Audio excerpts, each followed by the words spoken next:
그리고 SNS도 점점 이제 변화를 하고 있는데 SNS가 뭐의 약자죠? 소셜 네트워크.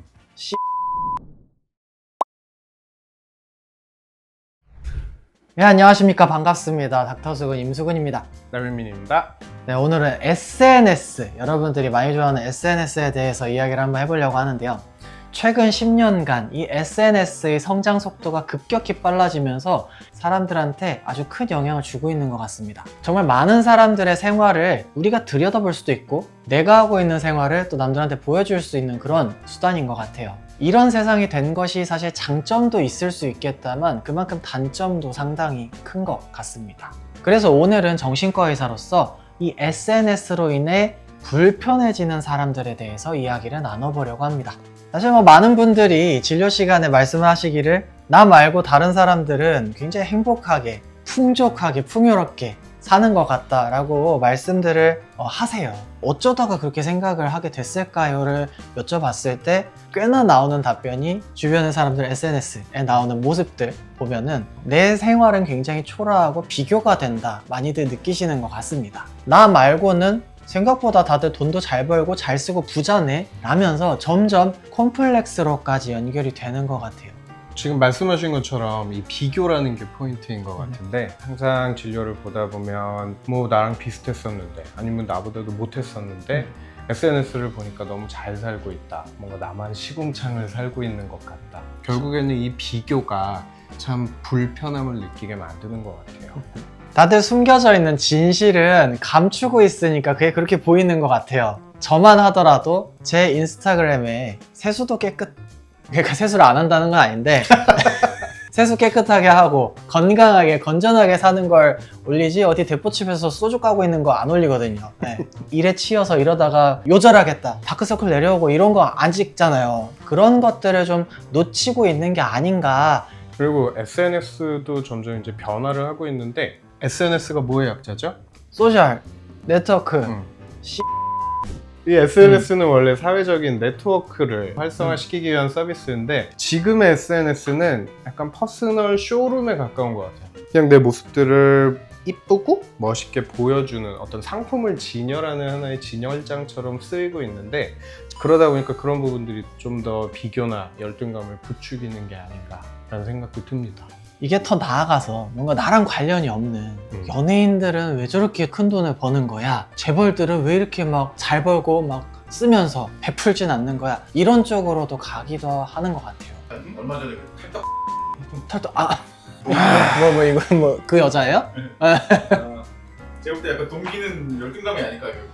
맞아요. 그렇지. 그것도 열등감이에요, 결국엔. 그렇지. 범죄로 표출이 되고. 그래서 사실 저는 진료 시간에 시기에 대해서 이야기를 많이 하게 되는 것 같아요. 음. 내가 가지고 있는 거 이게 마음에 들지 않을 때, 주변에 남들이 내가 갖지 않은 걸 뭔가 이뤄내고 가지고 있는 것 같을 때 저걸 보고 있으면 너무 괴로우니까 저걸 깎아내려서 부숴버려야 되겠다. 네.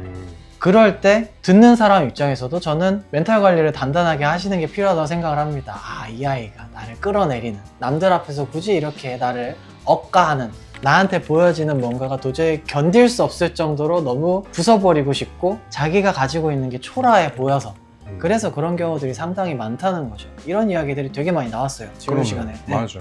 결국에는 열등감이라는 거예요. 네. 열등감이라는 건 결국에는 나한테 부족한 점이 있다라는 느낌, 생각이거든요. 근데 열등감이 없는 사람은 없잖아요. 없습니다. 저도 열등감 덩어리거든요. 헤아리 뒤틀려요. 뒤틀리지.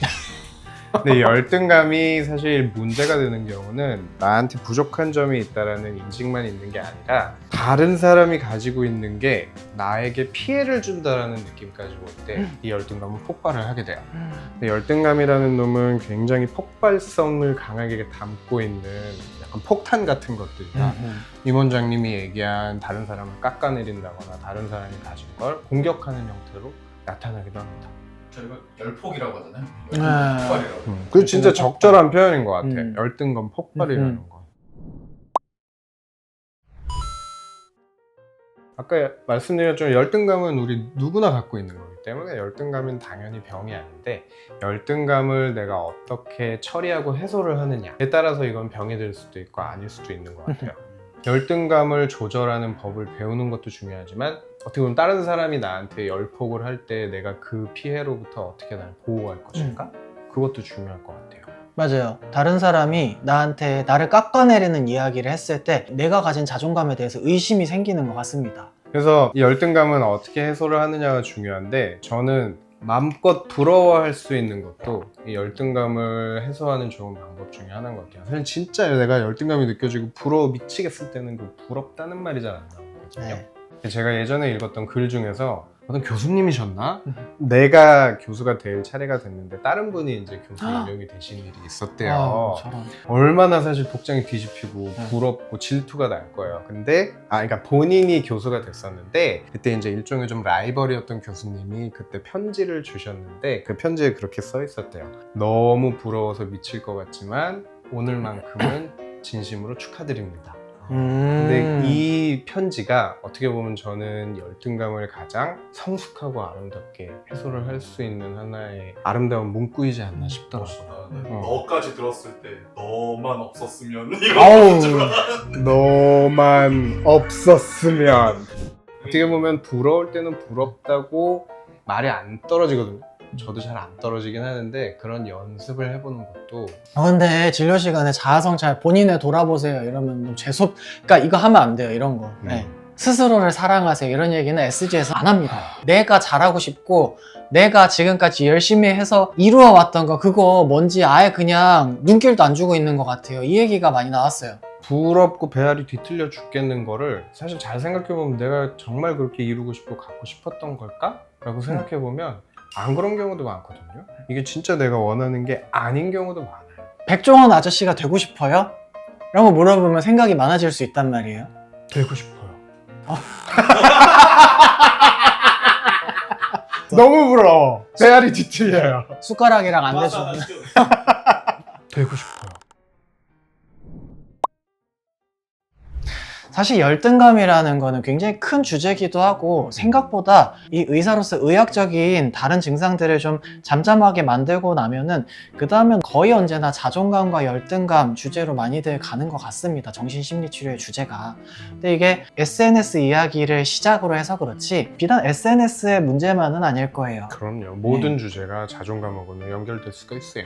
어렸을 때부터 해왔던 경험들, 내가 지금까지 만났던 사람들과 주고받았던 그 상호작용 속에서 나에 대한 나의 평가도 생겨날 것이고 다른 사람들에 대한 나의 평가도 자리를 잡게 되기 때문에 그것들이 같이 자존감이 형성된다. 그렇게 생각을 하면 좋겠습니다. 만약에 진료실을 찾게 된다면 이 주제만큼은 정말 허심탄회하게 이야기를 꺼내보셔도 좋을 것 같아요. 그래서 저도 진료실에서 면담을 하다 보면 뭐 우울로 왔든 시기로 왔든 수면으로 왔든 진료를 쭉 보다 보면 그 자존감에 대한 얘기는 꼭 나오게 돼요. 아까 얘기한 것처럼 우리가 자기를 사랑하세요 이런 얘기는 안 하거든요.